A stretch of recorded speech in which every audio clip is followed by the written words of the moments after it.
एक आध का तो एड्रेस भी पता है मुझे। और मैं तो बच्चों को बोलता हूँ कभी जाना वाना हो तो मैं ले चलूँगा, चिंता मत करना, बोल देना कि ड्राइवर साथ में आया है, टेंशन मत लेना। तो मेरे तो बच्चे मेरे दोस्त हैं, मैं तो बड़ा दोस्ती के भाव में रहता हूँ। मेरा एक ही बेंचमार्क है कि वो जिस उम्र में जैसे हैं मैं कैसा था और वो मुझसे अच्छे चल रहे हैं, उससे ज़्यादा उम्मीद मुझे करने में नहीं चाहिए। मैंने जो कुकृत्य 8वीं क्लास में किए थे उन्होंने 11वीं क्लास में किए तो बहुत है। मैं ये क्यों मान के चलूं कि वो देवी देवता पैदा होंगे? मेरे ही तो बच्चे हैं भाई। जीन तो मेरे ही है, तो कैसे देवी देवता हो जाएंगे? तो ज़्यादा उम्मीदें क्यों पालनी है बच्चों से भी? मैं क्यों चाहूँ कि मेरा बच्चा आईएएस जॉब करे? क्यों करे? वो आईएएस भी क्यों करे? उसका मन करेगा तो करेगा। अगर वो कहेगा कि मुझे स्टार्टअप करना, स्टार्टअप कर लो भाई। अगर वो कहेगा मुझे कुछ और नौकरी करनी है प्राइवेट सेक्टर में, तो वो कर लो। मैं क्यों ठेकेदार बनूं उसका भाई? मैं क्यों ये चाहूं कि वो मेरे रास्ते पर चले, मुझसे बेहतर बने? ये सब बेकार की बातें हैं। तो मैं कुछ सूत्रों में आपको बात बताता हूं। इस उम्र में आप कितना उसको फॉलो कर पाएंगे मुझे नहीं पता, लेकिन कोशिश करेंगे तो कुछ तो फायदा हुआ ही। पहला सूत्र मेरा आप लोगों के लिए ये है कि जब आप किसी को पसंद करें और वो आपको पसंद ना करे तो टेंशन नहीं लेनी है, तेजाब तो नहीं उठाना है। ठीक? कई लोग इस मूड में रहते हैं, मुझे पसंद नहीं करेगी, मैं राजा हूं, मैं नवाब हूं, मुझे पसंद नहीं करेगी। अरे तू क्या है भाई?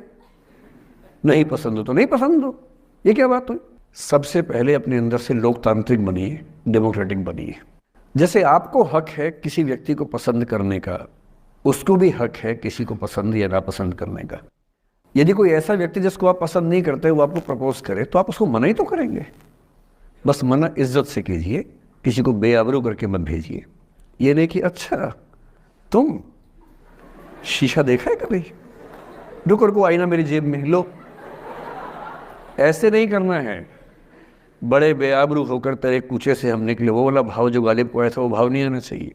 अगर कोई आपको कभी प्रपोज करे, आप लोगों की उम्र है, ये सब चलता ही होगा आप लोगों के बीच में, मैं आपके टीचर से सामने बोल रहा हूँ लेकिन मैं ऐसा ही हूँ, मैं जानता हूँ कि आपकी उम्र में से होता होगा, सब जानते हैं तो होता ही होगा।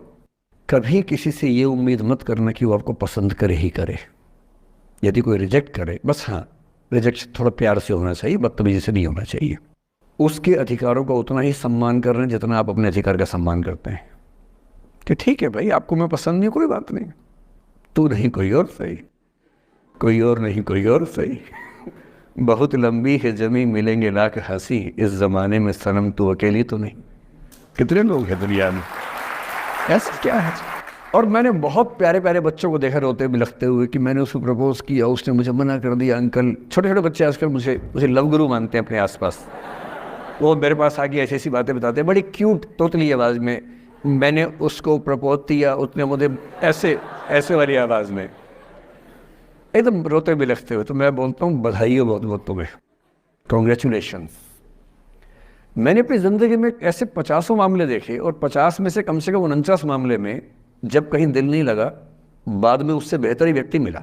अगर कभी ऐसा हो ना, मन ही मन में बधाई देना अपने आप को कि बच गया। हाँ बोल देता तो फंस जाती, हाँ बोल देते तो मर जाता। और मन में भाव वही रखना है, तो नहीं कोई और, सही बात है। स्ट्रेस नहीं लेना है। मैं जानता हूं कि आपकी उम्र में आसान नहीं होता, आपको रात रात भर सपने आएंगे, बेचैनी होगी, करवटें बदलते रहे सारी रात हम, आपकी कसम आपकी कसम। ये सब ड्रामा होता है, ये फिल्मी गीत है। मुझे गीत कविता इतना याद है कि मुझे हर बात में वही दिमाग में आता है, मैं क्या करूं। ये होता है आपकी उम्र में, पर वो भी एक फेज है। अगर ये फेज नहीं जिया तो भी क्या जीवन जिया?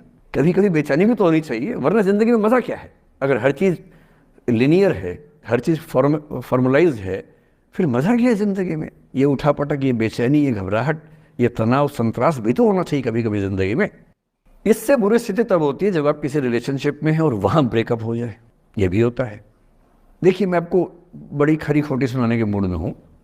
जिस तरह का प्रेम आप लोगों की पीढ़ी में होता है, मैं ये नहीं कह रहा कि आपकी पीढ़ी खराब है, हर पीढ़ी ऐसी होती है, बस ये कि आपकी पीढ़ी को सुविधाएं ज़्यादा मिल गई हैं।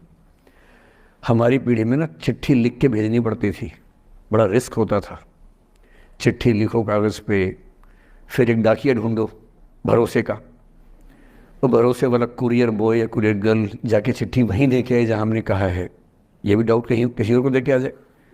या कबूतर से बात करो, कबूतर जा जा जा, पहले प्यार की पहली चिट्ठी साजन को दे आ। कबूतर का क्या भरोसा किसको दे के आ जाए। लेकिन कितना तनाव था उस ज़माने में। आपके ज़माने में क्या है, सीधे व्हाट्सएप निकाला, खटाक से भेज दिया मैसेज, और नंबर किसी से मांग लिया 1 सेकंड में। नंबर भी नहीं देना है तो किसी, कौन कौन सी ऐप होती है, मैंने सुना कुछ और ऐप्स होती है, मेरा नंबर वाली भी होती है, इंस्टा होता है, एक और भी तो कोई होती है वो जिसमें कार्टून जैसा मुंह बन जाता है, स्नैपचैट। हाँ, स्नैपचैट पे चले गए। मैंने सुना है कि उसमें नंबर भी नहीं देना पड़ता है, ऐसा कुछ चक्कर है। वहाँ ढूंढ लिया। किसी को कुछ कन्वे करना इतना आसान दुनिया में कभी नहीं हुआ था जितना आज आसान है। इन सब के ऊपर टिंडर है, बम्बल है, पता नहीं क्या क्या है, राइट लेफ्ट करते जाना है, उसी में कहानी शुरू। पर ये कहानियाँ जितने हल्के तरीके से शुरू होती हैं, मैं दावे से कह रहा हूँ कि 100 में से 99 अट्रैक्शंस 1 से 2 महीने में ख़त्म हो जाते हैं। क्योंकि आप जिसके प्रति अट्रैक्टेड थे ना, वो तो उसका बाहर का परसोना था। जहाँ परिचय गहरा होता है, असलियत सामने आ जाती है, और जब असलियत सामने आती है, झेलना बड़ा मुश्किल होता है। आपके सपने टूट जाते हैं। आप जिस छवि पे दीवाने हुए थे, वो छवि तो सिर्फ छवि थी, वो तो इंसान नहीं था वैसा। 99% केसेस में मेरा ख्याल है कि अट्रैक्शन 1-2 महीने में समाप्त होता है। उसके बाद तो एक बोझ है जो आप ढो रहे हैं। कभी कभी होता है कि दोनों का खत्म हुआ तो बात आसान है, कभी कभी किसी एक का खत्म होता है, एक का नहीं होता है, वहाँ मामला मुश्किल हो जाता है।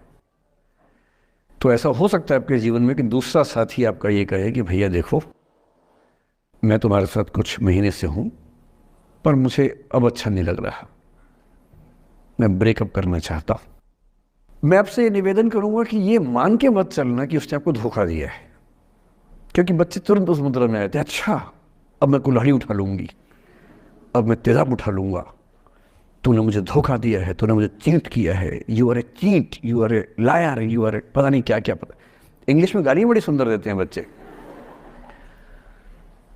मैं ये कहना चाह रहा हूँ कि इस बात की संभावना मान के चलिए कि हो सकता है कि आपके साथ 2 महीने रहने के बाद सच में उसको ये लग जाए कि आपके साथ ट्यूनिंग ठीक नहीं है, या आपको लग जाए कि आपकी ट्यूनिंग उस व्यक्ति के साथ ठीक नहीं है।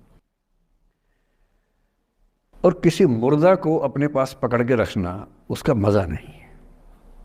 आप किसी को बांध तो लेंगे, पर जब उसका दिल आपके पास है ही नहीं, दिल विहीन लाश अपने पास टिका के रखना, एक मुर्दे को बांध के रखना, इससे बेहतर है जाने दो। वो अफसाना जिसे अंजाम तक लाना ना हो मुमकिन, उसे एक खूबसूरत मोड़ देकर छोड़ना अच्छा। और ये खूबसूरत मोड़ कैसे होगा? अगर कोई जाना चाह रहा है तो आपके पास 3 ऑप्शंस हैं। एक, ना उसको अच्छे से बात करे, ना खराब से बात करे, न्यूट्रल होके जाने दे।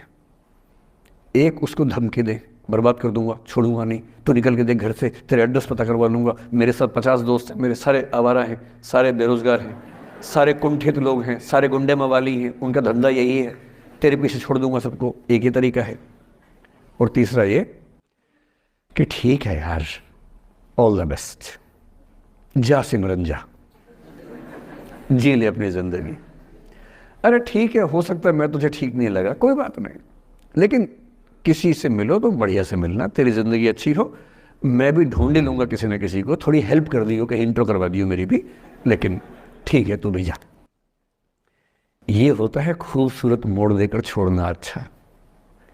चिपकू नहीं बनना है किसी के पीछे, ना बोरा जाना है कि तुम जाओ, मैं तो दीवाना, स्थायी दीवाना हूँ तुम्हारा।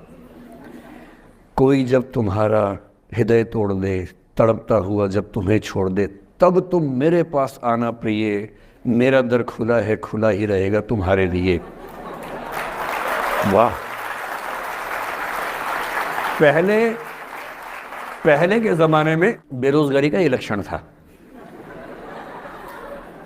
हम जब छोटे थे ये गाने सुनते थे, हम ये सुन के बड़े हुए कि ऐसे ही करना पड़ता है शायद प्रेम में। तो हमारे स्कूल में लोगों ने इसका पैरोडी बनाई, जब कोई तुम्हारा सर फोड़ दे, तड़पता हुआ जब तुम्हें छोड़ दे, तब तुम मेरे पास आना प्रिय, ये क्लिनिक खुला है, खुला ही रहेगा तुम्हारे लिए, तो बस आ जाना। जब कोई तुमको सड़क पे छोड़ दे, गाड़ी अपनी वहाँ से मोड़ ले तब तुम मेरे पास आना प्रिय, ये ठेला खड़ा है खड़ा ही रहेगा तुम्हारे लिए। क्यों भाई, क्यों खड़े रहोगे, बेरोजगार हो क्या? अरे ठीक, जा सिमरन जा, जी ले, और मैं भी जा रहा हूँ जीने के लिए। ये दीवाना नहीं बनना है।